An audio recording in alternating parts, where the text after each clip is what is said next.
journalism these days in the establishment system. But a lot of my reporters just entered contests, did a great job, and I hired them, and they've developed and are getting better and better. It is a, and I'm going to skip this network break coming up. It is a testament to humanity that all of us over time can develop. I was listening to that song, Exercising, this morning by Aerosmith, Dream On, I think's the title. Everybody knows the song. But you've got to lose to learn how to win. And that's why the nanny state doesn't want you playing dodgeball, doesn't want you ever getting in a fist fight, don't want you ever falling off the roof, doesn't want you ever doing anything, because they know the adversity will develop you and battle test you and make you stronger.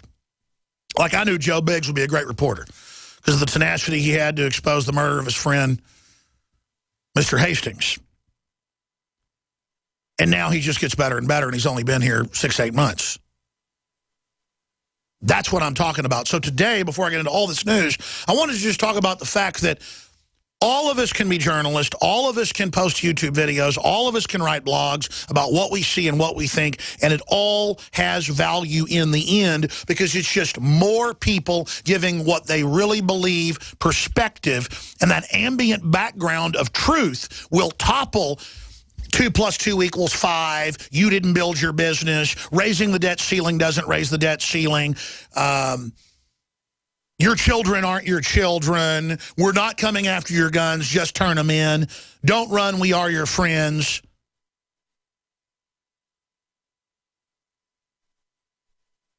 We will overthrow the fraudulent paradigm the minute we start saying no, the minute we start disagreeing and saying you don't speak for me, the minute we start voting with our dollars to promote high-quality products, made in America, organic, the minute we start supporting true independent media that stands up for freedom. And that doesn't mean you even got to agree with everything a media outlet puts out. But if they consistently will break real news, tell the truth, stick their neck out, and tell it like it is, they deserve support. McClatchy puts out kind of a socialist drivel icing on a lot of what they do, but I respect them as a news agency out of Florida because they'll expose banks dealing drugs and banks running the aircraft and the CIA dealing drugs and torture squads and Obama's Obamacare really being a banker bailout. They'll expose Obama being behind much of the banker bailout and getting it passed in the Senate. So as bad as McClatchy is in their overall worldview, they have enough integrity to not be like CNN or MSNBC that just vomit twisted disinformation 24/7.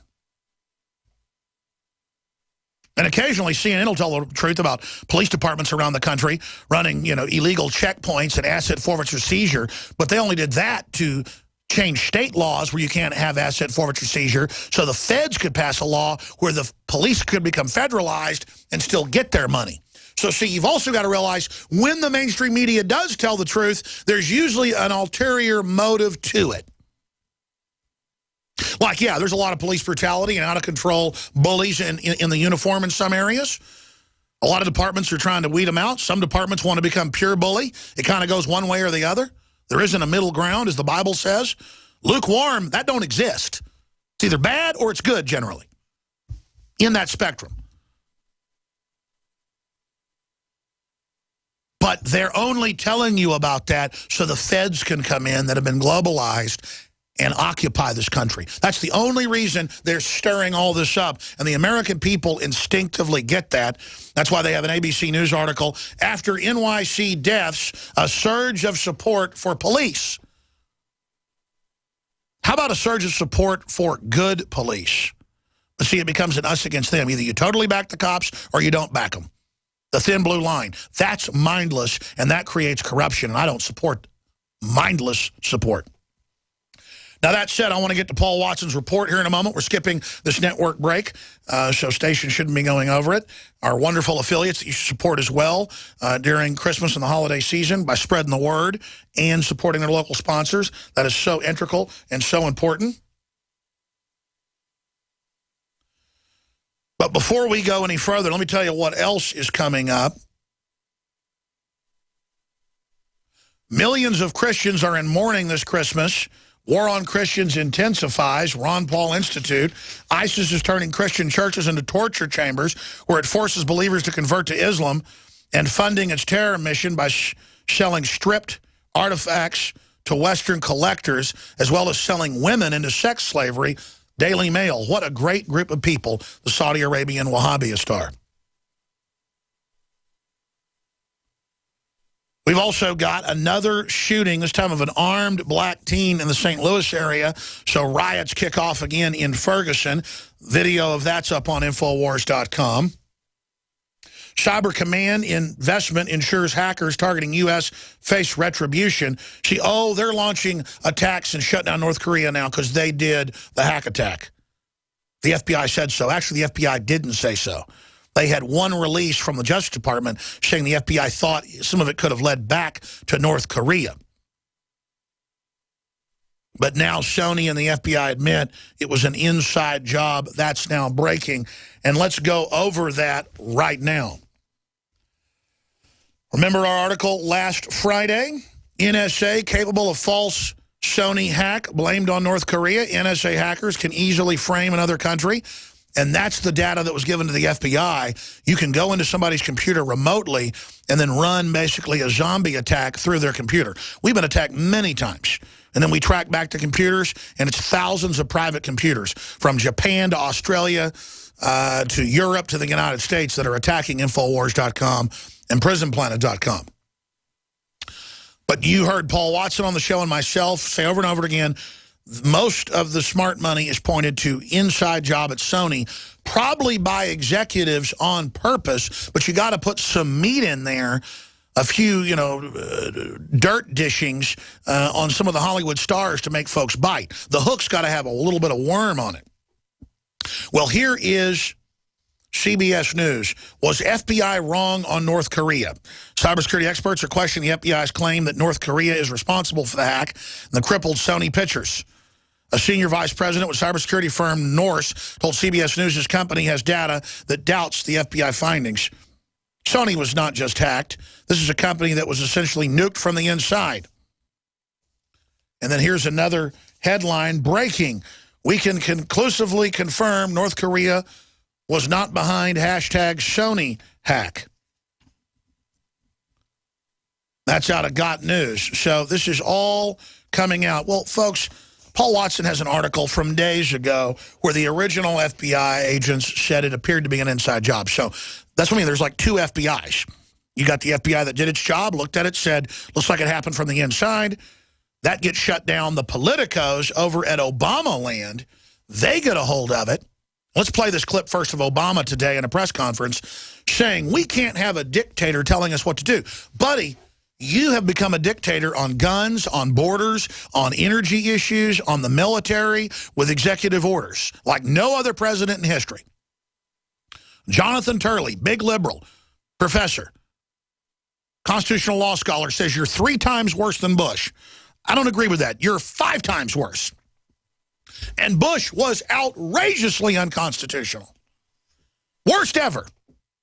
When it came to just all-out executive power, unitary executive, Cheney claiming that the vice president was above the law and could do whatever he wanted, and bigger than the president. I mean, just crazy talk. They could secretly arrest citizens if they wanted to. Obama then codified it into law under the NDAA 2011. So here is Obama in his press conference saying Sony did the right thing. Talk about hype. He doesn't even matter. No one's even listening to him now, so he's a champion of free speech. We can't let a dictator tell us what to do. When North Korea came out 6 days ago and said they didn't do it, but that they would blow us up any minute. I mean, again, I'm not saying North Korea is good. They're horrible. The point is this is all a way to bring in the expansion of cybersecurity. Here's Obama. We cannot have a society in which some dictator someplace can start imposing censorship here in the United States. Because if somebody is able to intimidate folks out of releasing a satirical movie, imagine what they start doing when they see a documentary that they don't like, or news reports that they don't like. All right, let's stop right there. And again, I saw it this morning. It was a press conference at 2 o'clock Eastern yesterday. And the day before, he said Sony did the wrong thing. This is all scripted, wag the dog, just like the fake bin Laden raid. I'm going to play Watson's report in the next segment. This is all totally scripted. And again, it's not arrogance when I say, we told you first it was probably an inside job, but not even by a disgruntled employee. There's always stuff getting leaked at Sony or any other big outfit from insiders that get disgruntled. They'll probably dig up some low-level person that leaks something, frame them for everything else. You can believe it. This whole thing was scripted. Sony goes along, because it's basically the Japanese government owns Sony through one of its major mafias, and that's come out on record.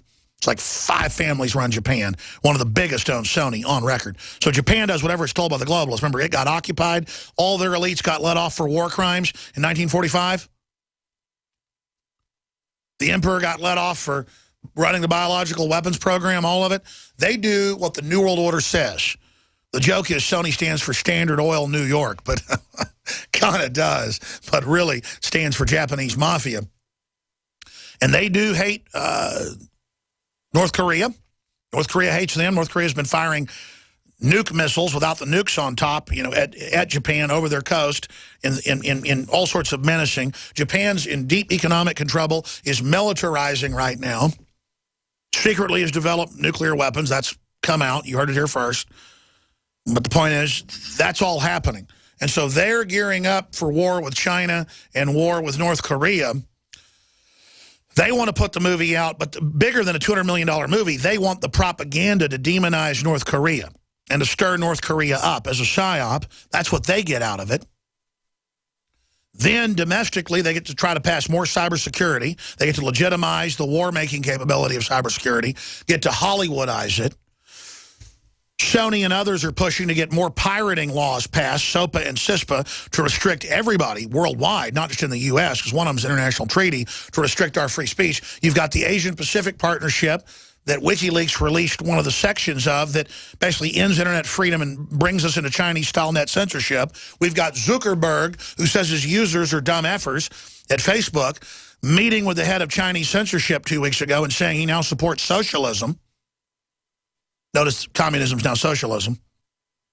We don't have communism, we have socialism. It's always billionaires supporting it because they're tax-exempt offshore. This is all happening, and now they're coming out and going, you know what?